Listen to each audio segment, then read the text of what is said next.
ابراہیم علیہ السلام کی دوسری خصوصیت کیا تھی؟ آپ کی دوسری خصوصیت تھی قربانی۔ کیا مطلب؟ حضرت ابراہیم علیہ السلام سے اللہ نے جس وقت جیسی قربانی کا مطالبہ کیا، ابراہیم علیہ السلام ان قربانیوں پر مکمل اترے۔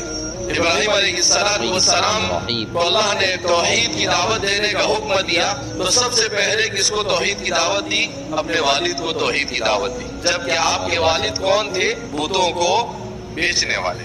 صرف بتوں کو بیچتے نہیں تھے بلکہ بتوں کو اپنے ہاتھ سے تراشتے تھے، تو بتوں کو بناتے تھے اور بتوں کو بیچتے تھے، تو بتوں سے غیرت ہوگی، تو انہوں نے اپنے والد کو دعوت دی کہ اے میرے والد، میں آپ کو ایک اللہ کی طرف بلاتا ہوں۔ ایک اللہ، ایک الہ، ایک معبود۔ ان کے والد نے کہا کہ دیکھو ابراہیم،